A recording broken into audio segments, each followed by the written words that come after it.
자, 우리 한 주간이 또 다가옵니다. 우리 그리스도인들에게, 우리 기독교인들에게 가장 불편한 한 주간이죠, 사실. 우리 내일부터 뭐라 하죠? 무슨 주간이죠? 고난 주간. 그래서 그리스도인들, 예수 믿는 사람들에게 가장 애매한 주간이 바로 이 고난 주간입니다.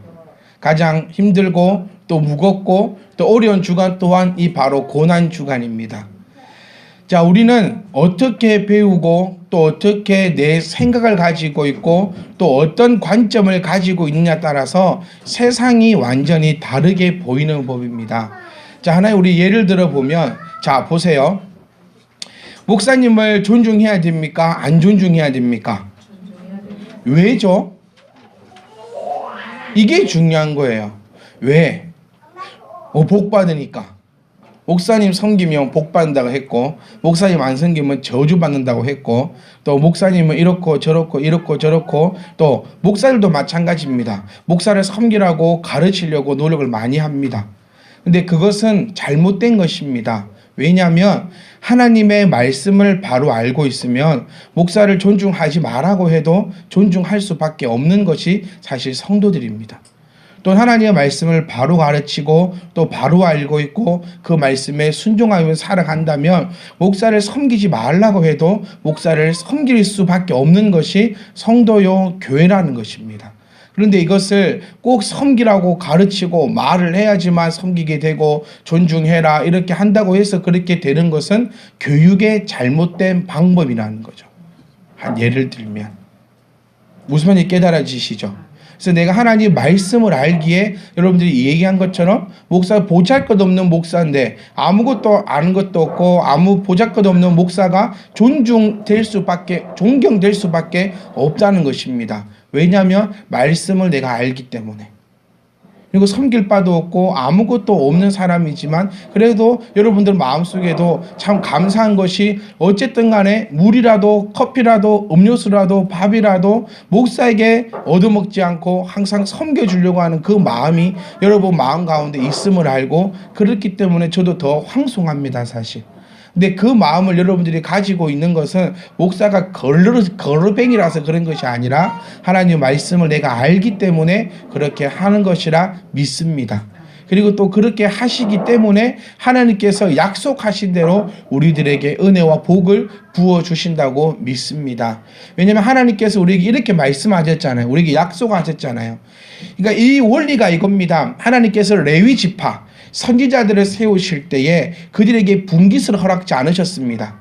왜냐하면 너희들에게도 목사들도 믿음이 흔들릴 때가 사실 많이 있습니다. 가장 많이 흔들릴 때가 사실 물질적인 겁니다. 그것 때문에 많이 흔들립니다. 그래서 많은 선배 목사님들이 조언해 주실 때에 조심해야 될 것이 첫 번째가 돈이요, 두 번째가 여자다. 이것을 항상 가르치고 또 조언해 줍니다. 목사가 절대로 빠지지 말아야 될 것 세 가지가 있다고 배웠습니다. 지금도 그렇게 조언을 얻습니다. 첫 번째가 돈이고, 두 번째가 여자고, 세 번째가 권력이다. 이 세 가지를 가지고 한다면 목사는 타락할 수밖에 없다. 이것을 아시기 때문에 하나님께서 레위 지파 선지자들에게는 분깃을 허락지 않으시고 그들에게 이렇게 명령하셨습니다. 목사들에게 이렇게 명령하셨습니다.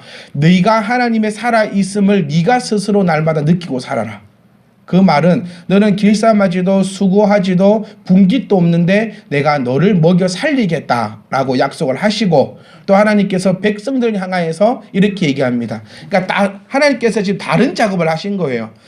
목사들이 레위 지파들에게는 그러니까 주의 일을 하는 자들에게는 네가 아무것도 심지 마라. 돈 걱정하지 마라. 왜? 내가 살아있음을 내가 너에게 증명하겠다. 그러니 너는 오직 기도와 말씀 전하는 데만 힘을 써라. 오케이? 자, 백성들 모아놓고 자, 백성들아 너희는 주의 종들을 섬기기에 너희는 최선을 다해서 섬기고 또 섬겨라. 왜? 그는 나만 바라보고 있는 나의 신실한 종이다. 너희가 섬겨라. 그 대신 너희가 섬기는 너희에게 내가 복을 주겠다. 하나님께서 이 두 그룹에게 이 두 가지 약속을 하신다는 겁니다. 그래서 아름다운 모습은 우리 목회자들은 주의 종들은 하나님의 말씀을 보고 기도하며 성도들을 축복하는 일만 전념을 다하는 겁니다. 뭐 걱정하지 아니하고 먹고 뭐 마시고 입고 뭐 이런 걱정하지 아니하고 그러니까 육적인 걱정 없이 영적인 일만 할 수 있도록 하는 것이 목사들 종들의 역할입니다. 그리고 성도들은 그러면 육적인 것을 목사에게 섬겨주도록 하나님께서 만들어 놓으셨다는 거예요. 섬기겠다. 그럼 하나님께서 어떻게 하겠다? 육적인 것을 내가 너희에게 부어주겠다. 자, 이것이 하나님의 말씀입니다. 이렇게 알고 이렇게 배우고 이렇게 순종하는 자들은 당연하게 교회 모습이 아름답게 발전되겠지요. 어떤 교회는 이럽니다. 목사님이 좀 고기 먹으면 지 혼자 배불러 처먹는다고.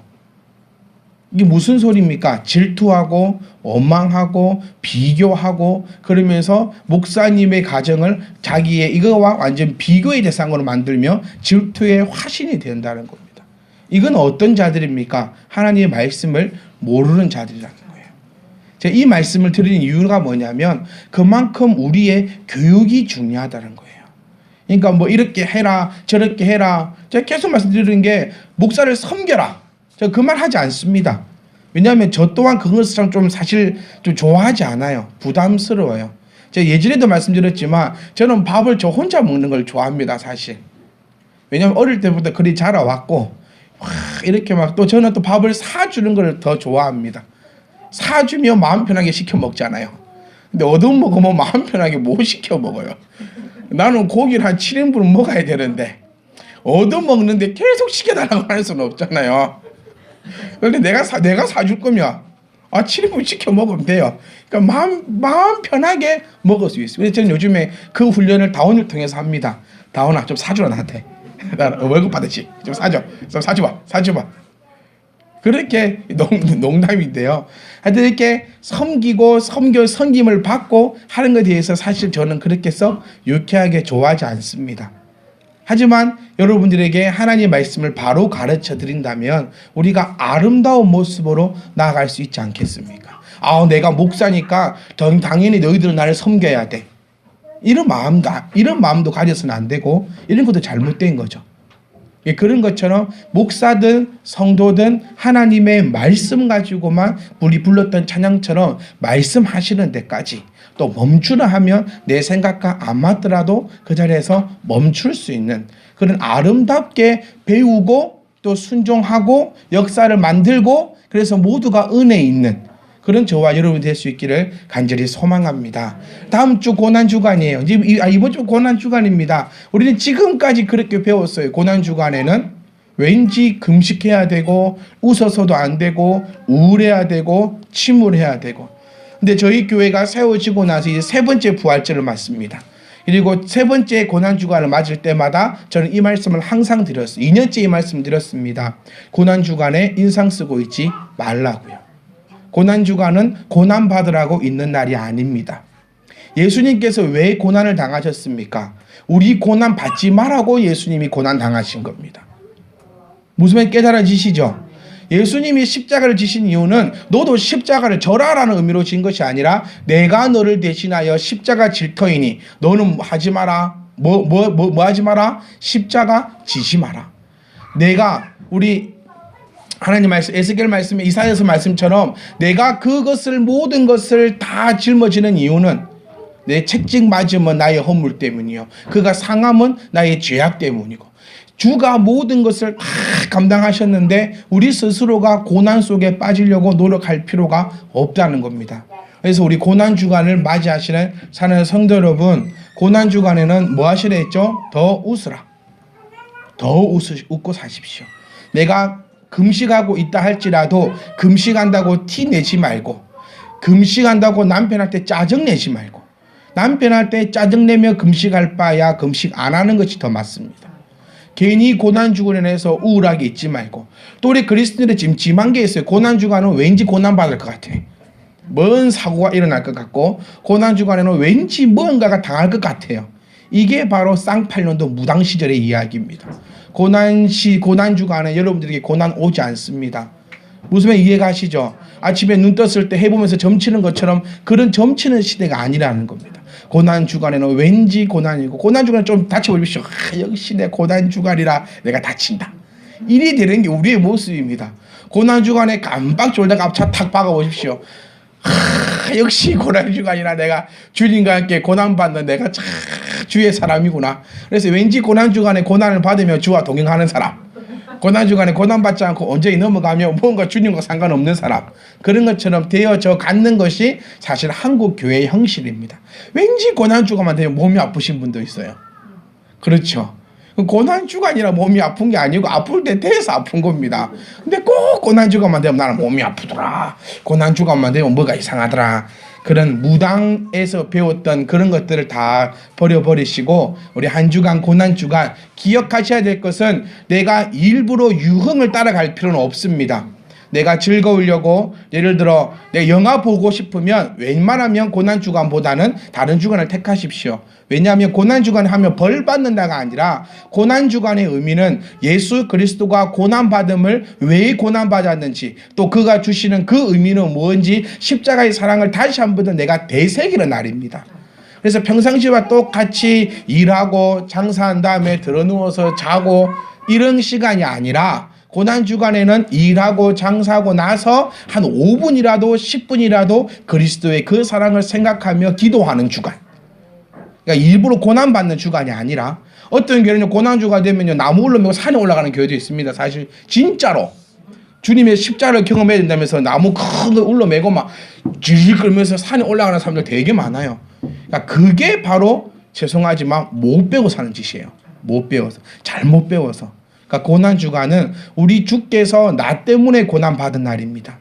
그런 날 우리가 일부러 유흥을 쫓아가고 즐거운 향락을 쫓아가면서 기뻐 날뛸 필요는 없지만, 그렇다고 내가 침울하고 우울하며 두려워하며 고난받을까 봐 두려워할 필요도 전혀 없고, 오히려 믿지 않는 자들에게는 더 웃어주시고, 예수 그리스도의 그 사랑을 내가 받았는데 웃지 못할 일이 뭐가 있습니까? 그것만큼 기쁜 날이 어디 있습니까? 그래서 안 믿는 사람들이 이렇게 합니다. 4월달쯤 돼가지고 교회 다니는 사람들 인상 찌푸리고 다니면 고난주간이 왔네. 우리는 다른 그들과 다릅니다. 그러니 고난주간에는 주님이 고난받으심은 사실 우리에게는 기쁜 날입니다. 역설적으로 말하면 주님의 고난이 우리에게는 기쁜 날입니다. 왜? 주님의 고난을 통하여서 우리가 그곳으로부터 해방되었지 않습니까? 그래서 이 날을 더욱더 감사히 계시고, 일주일 동안 제가 말씀드린 것처럼 금요일 하루만큼은 우리가 주님의 그 마음을 생각하며 조금 금식도 한번 해보시면서 요한복음을 함께 읽으시면서 우리 주님의 그 사랑을 좀 흠뻑 우리 고난주간 한 주간은 보내시고, 다음 주 우리 부활주일 날 모여서는 그 성경 퀴즈 대회 어떻게 할 건가, 그거 평상시에 공부 하나도 안, 말씀 퀴즈 대회 어떻게 하면 막 고민하면서 또 막 그 뭡니까 이 뭐 페이지 보지 말고, 그때는 모여서 맛있는 뷔페 먹으면서 내가 고난주간에 어떤 은혜가 있었는지, 요한복음을 읽었는데 이번 이 고난주간에 요한복음을 통해서 나에게 어떻게 주님이 다가오셨는지, 그런 이야기들을 나눌 수 있는 그런 부활절이 되면 좋겠어요. 막 미친 듯이 먹고 말씀 퀴즈대회 누가 1등하니 2등하니 그 열받고 스트레스 받고 폭발하고 보여주니 안 보여주니 써머리 해왔는데 보여주라 안 보여주라 그런 거 하지 말고, 온전히 기뻐하며 또 고난주간 받았던 은혜를 나누며 요한복음을 통해서 나타났던 그 주님의 은혜를 나누는 그런 저와 여러분이 될 수 있기를 간절히 소망합니다. 우리는 기억하셔야 될 것이 있습니다. 절대 자녀는 부모를 뛰어넘지 못합니다. 그 점 분명히 있습니다. 자녀는요 부모를 뛰어넘을 수 없어요. 근데 우리 부모님들을 보면 나는 안 하면서 내 자녀는 하랍니다. 나는 안 하면서 나는 예배 생활 바로 안 하고 예배 준비 바로 안 하고 삶을 살아갈 때도 별 계획성 없이 살고 그냥 흥청망청 살고 되는 대로 살면서 자녀들에게 이렇게 얘기하죠. 계획을 세워 생활해라. 그럼 자녀들은 코웃음 칩니다. 똑같습니다. 교회도 마찬가지입니다. 목사보다 뛰어난 성도는 있을 수가 없어요. 그래서 목사가 더 뛰어나려고 발버둥 칩니다. 여러분들하고 같이 성장하기 위해서. 마찬가지입니다. 성도가 못하면 누구 잘못입니까? 목사 잘못입니다. 자녀가 잘못하면 누구 잘못입니까? 부모 잘못입니다. 그 점을 좀 기억하셔야 돼요. 그래서 여기는 우리 부모님 여러분, 뭐 거의 다 부모님 여러분 부모들인데 우리가 잘해야 됩니다. 부모들이 잘해야 됩니다. 내 아들은 내 딸은 왜 이 모양 이 꼴인가라고 생각하지 말고 그 모양 그 꼴은 이유는 내가 그렇기 때문에 그렇습니다. 꼭 그 점을 생각하시면서 우리는 예수 그리스도의 자녀이고 하나님의 자녀임을 꼭 기억하셔서 우리가 더욱더 아름다운 것들을 만들어 나갈 수 있기를 간절히 소망합니다. 항상 우리 오후 예배 때 지난주 설교도 보면 이번 주는 설교 짧습니다. 자 짧게 하니까 다 저 쳐다보세요. 그렇게 했더라고요. 그래서 오늘은 이렇게 말씀드리고 싶어요. 오늘은 좀 깁니다. 오늘은 이제 15분 지나갔고 아직 설교 시작도 안 했으니까요. 오늘 좀 길게 합시다. 짧습니다 하니까 다들 전부 다 아멘 막 이러고 막 좋다 하고 우후 막 이러고 하시더니 깁니다 하니까 다들 표정부터 안 좋으신데. 자, 말씀 퀴즈데이 문제는 다 내놨습니다. 총 60문제 지금 출제가 된 상태고요. 그렇기 때문에 지금 오전 말씀, 오후 말씀을 귀담아 들으시면 우리 선생님들도 그렇고 학교 선생님들도 문제 출제하고 수업하면은 그 문제가 나옵니다. 입에서. 그래서 공부 잘하는 애들은 시험 출제된 그때 선생님 말을 귀담아 듣는 학생들이 시험을 잘 칩니다. 교수도 마찬가지입니다. 시험 준비 다 끝낸 교수는 그게 안 나올 수가 없어요. 그래서 반입밖에 선생님 그렇죠? 네, 출제해 놓으면 수업 시간에 그 문제가 계속 나옵니다. 이상하게 나옵니다. 네, 그렇습니다. 자, 오늘은 함께 볼 마지막 아들입니다. 야곱의 마지막 아들 베냐민입니다. 자, 야곱에게는 몇 명의 아내가 있었습니까? 4명. 부인은 2명, 아내는 2명. 그 다음에 뭐라죠? 첩이라 불러야 될까요? 그 어나더 여인들, 다른 여인은 몇 명이 있었죠? 2명이 있었습니다. 이 중에 언니가 누구죠?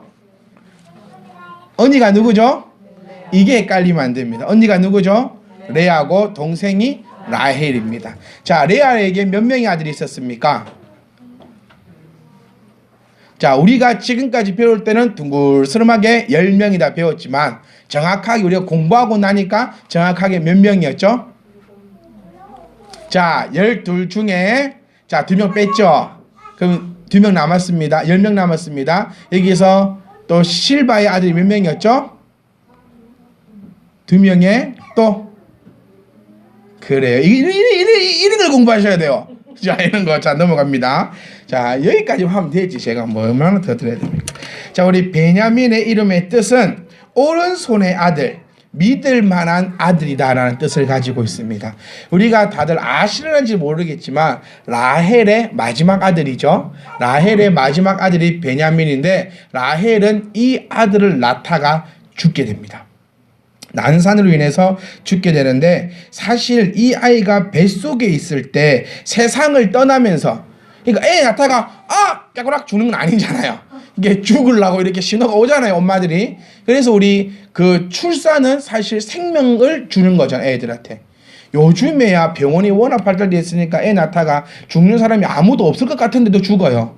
애기 낳다가 죽는 엄마들이 상당히 좀 많이 있습니다. 근데 옛날에는 더 했겠지요.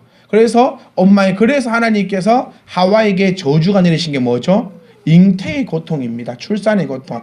그게 요즘에는 좀 반감이 돼요. 왜냐하면 무통 때려 꽂고 막 이러니까 좀 덜 아프고 막 일이 되는데 이 저주는 어떤 저주입니까? 생명을 잃어버린 저주예요. 내가 내 생명을 아이에게 주는 것이 해산입니다. 그렇죠? 그래서 우리 십자가를 뭐라 합니까? 예수님을 해산의 고통이라고 얘기하잖아요.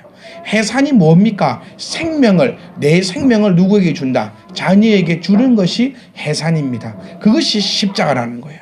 그래서 우리에게 뭐가 들어왔다? 생명이. 누구의 생명? 하나님의 생명이 내 안에 들어왔고 그 생명을 다른 말로 뭐라 하죠? 구원이라 하고 있다는 겁니다. 그래서 우리 십자가 해산의 고통으로 하나님이 나를 낳으셨다.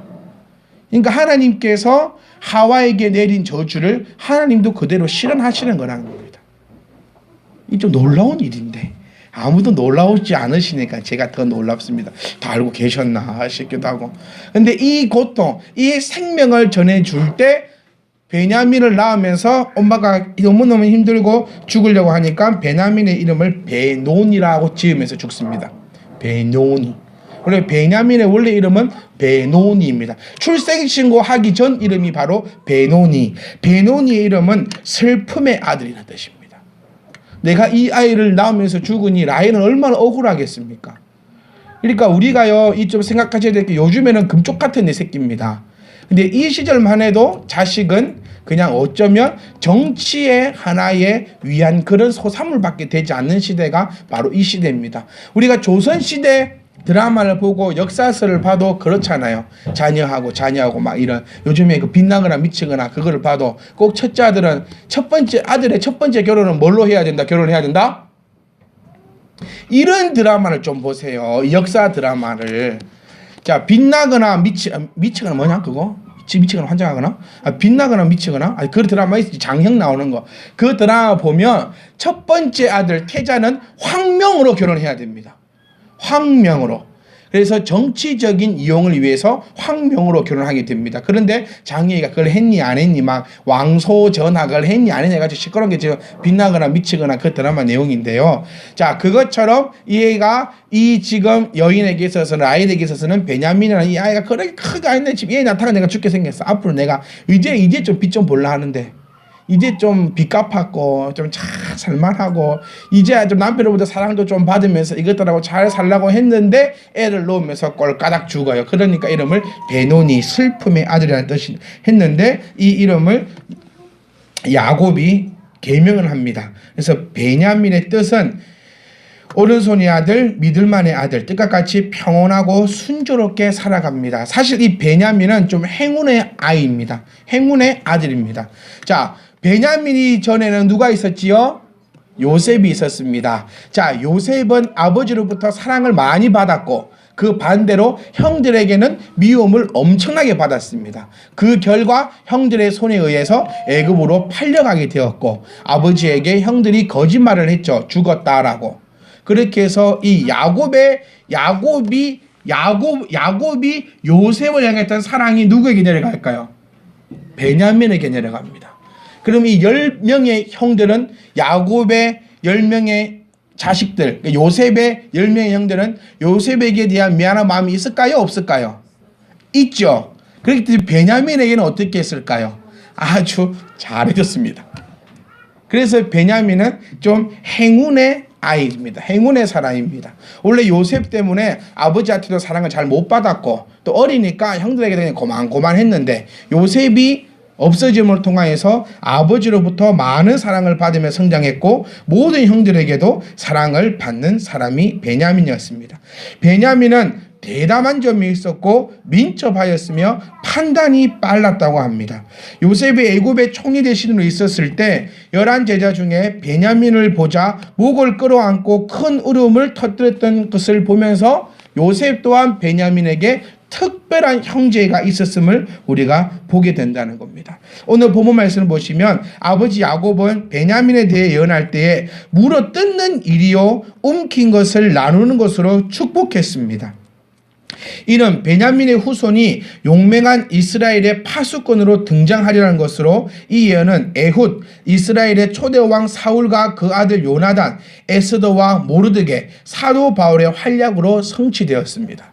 자, 사도 바울이 베냐민 지파지요. 왜 처음 듣는 소리면 큰일 나는데 이거. 우리 영환이 있으면 항상 새로워. 수입이 한 분 안 빠지시고 오시고 그래서 바울에 대해서 누구보다 잘 아시고 제가 바울이 베냐민 지파라고 귀에 따까리 갈도록 얘기했는데 오늘 베냐민 지파죠. 정집사님이 없는 게 제가 오늘 지금 한입니다. 정집사님이었으면 또 욕을 많이 들어먹었을 건데. 자, 그게 초대 왕 사울, 그 아들 요나단, 에스더, 모르드게, 사도 바울이 바로 이 베냐민 지파. 그래서 지금 야곱이 베냐민에게 축복했던 대로 그 축복이 그것이 다 이루어지게 된다는 것입니다. 또한 베냐민 지파는 여호와의 사랑을 입어 하나님의 곁에 완전히 거하리라는 모세의 축복을 받았고 결국 예루살렘 성읍을 분배받음으로써 하나님 성전 곁에 거하는 민족이 되어 모세의 축복을 성취했습니다. 우리 조금 반대로 조금 더 깊이 얘기해 보면 우리 오늘 오전 예배 말씀을 한번 기억해 보세요. 예루살렘에 살던 사람들은 예수님을 맞이하지 않았다. 그럼 그 사람들이 누굴까요? 베냐민 지파 사람들이죠. 이런 것들도 좀 나오게 됩니다.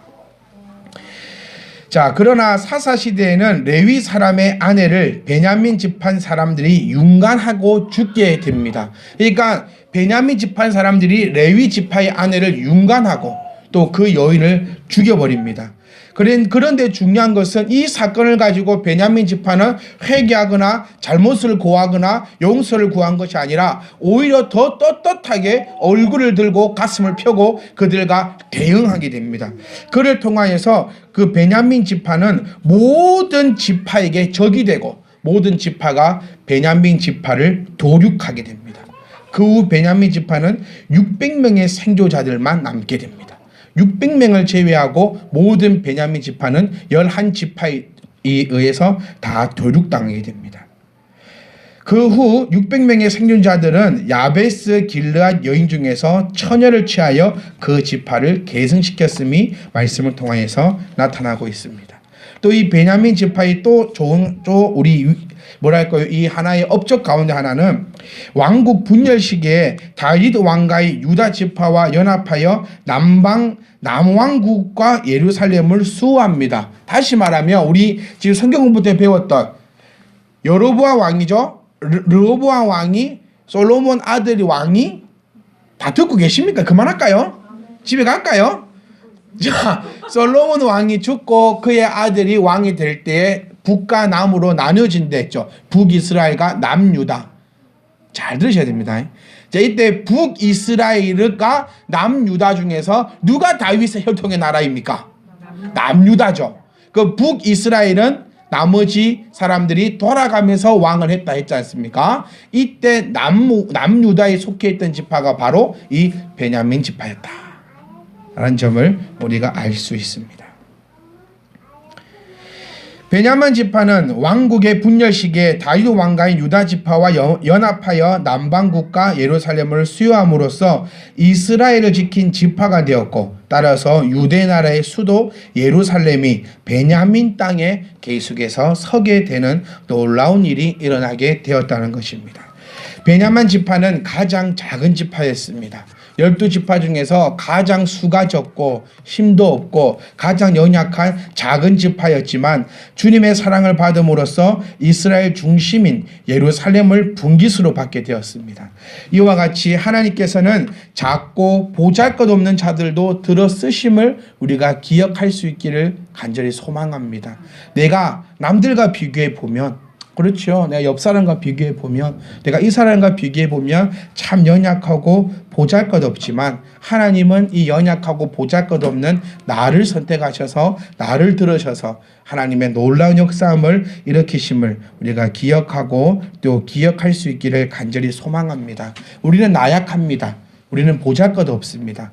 그렇기 때문에 더 하나님만 의지해야 하고, 그렇기 때문에 하나님만 의지할 수 있습니다. 자, 루벤 지파는 아주 강했지요. 아주 강했습니다. 그렇기 때문에 그들은 하나님보다는 자기들을 더 의지했습니다. 베냐민 지파는 아주 약했습니다. 나약했습니다. 그러니 자신들을 의지하는 것보다 하나님만을 의지하였음을 우리가 보고 또 느낄 수 있기를, 또 깨달을 수 있기를 간절히 소망합니다. 우리 마지막으로 한 가지만, 나눌 것은 많은데 시간은 계속 가요. 그래서 마지막으로 딱 한 가지만 더 나눠보면, 베냐민 지파는 못쓸 짓을 했습니다. 아까 말씀드렸지만 레위 사람의 부인을, 아내를 윤관하고 그를 죽이는 아주 몹쓸 짓을 했는데, 다른 지파가 징계할 때 용서를 구하지 않고 만용을 부리며 대적하다가 완전 지파가 몰락할 뻔합니다. 600명만 남겨놓고 완전 몰락할 뻔합니다. 인간의 용기나 담력은 때에 맞게 선용되어야 합니다. 자, 우리 그리스도인들로서 만용이나 또 이 남용하지 않기를 간절히 소망합니다. 우리가 잘못된 거 있을 때는 용서를 구할 줄도 알고, 또 하나님 앞에 죄를 지었을 때는 회개할 줄도 알고, 나 자신만이 잘났다, 나만 최고다, 나는 죄가 없다라고 생각하지 마시고 온전한 모습으로 또 잘못을 구할 수도 있고 회개할 수도 있고 또 용서를 구할 수도 있고, 이런 아름다운 모습, 그런 것들을 가질 수 있기를 간절히 소망합니다. 저희 아내가 저에게 자주 이런 얘기합니다. 진정성 있게 미안하다 해라. 저는 자주 이렇게 얘기합니다. 어떻게 하는 게 진정성 있는 미안함이냐. 아직도 저희와 저희 아내 사이에 풀리지 않는 미스테리가 이겁니다. 저는 정말 진정을 담아서 미안하다 얘기합니다. 그러면 그것이 미안한 사람의 태도냐? 그래서 저는 생각하지요. 어떻게 하면 진정성 있는 미안합니까? 답 좀 주십시오. 어떤 것이 우리 같은 애기 엄마들 답 좀 저에게 주세요. 어떻게 하는 게 진정성 있는 미안합니까? 우리 이 집 베냐민 집안처럼 이렇게 하지 말자는 거예요. 잘못했으면 잘못했다. 진정성 있게 그 상황을 모면하려고만 하면서 미안하다 하지 말고, 그렇죠? 그 상황을 벗어나려고 미안하다 남발하지 말고 진정성 있는 사과할 수 있는 저와 여러분들. 아멘. 하나님 앞에도 내가 시간 때우기식 회개, 습관적인 회개가 아니라 진정성 있는 회개함을 통하여서 하나님 앞에 온전하고 아름다운 모습으로 든든히 세워져 가는 저와 여러분의 아름다운 모습이 될 수 있기를 주님 여러분 부탁드리고 축복합니다.